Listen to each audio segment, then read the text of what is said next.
cette vidéo, nous allons parler d'agriculture de conservation des sols.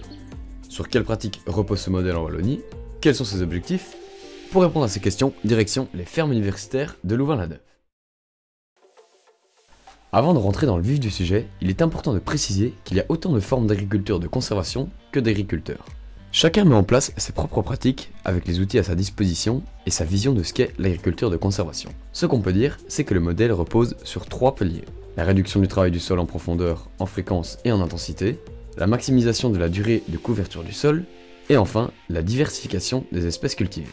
Tous ces outils peuvent être mobilisés pour atteindre l'objectif principal de l'agriculture de conservation. Préserver les composantes chimiques, physiques et biologiques du sol, notamment sa structure et les organismes qui y vivent. En retour, le sol préservé rend une multitude de services écosystémiques. L'infiltration des eaux de pluie et de l'oxygène est favorisée, l'érosion limitée et les interactions entre plantes et micro-organismes augmentent. Mais concrètement, sur le terrain, ça donne quoi?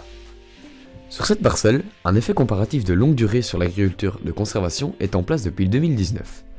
Un semis de froment d'hiver après une culture de colza est en cours. Après la moisson, les graines de colza tombées au sol ont germé et couvert le sol rapidement. Une partie de la parcelle est labourée chaque année, une autre a été travaillée superficiellement avec un scalper, juste avant le semis, et une troisième partie a été semée directement sans travail du sol. Les disques semeurs ont ouvert le sol pour déposer la graine à la bonne profondeur. Nous reviendrons dans la prochaine vidéo pour observer la levée de ces différents tests. Les couverts d'interculture couvrent la terre entre 2 cultures principales. Les couverts permanents, qui ne seront pas détruits avant l'implantation d'une nouvelle culture, font actuellement l'objet d'essais. Dans la nouvelle PAC, ces mesures donnent droit à des aides en fonction de la part des terres de la ferme couverte pendant la période hivernale. Les prairies temporaires et permanentes contribuent à ces surfaces couvertes. L'utilisation de couverts diversifiés permet de bénéficier de l'effet de chacune des espèces associées.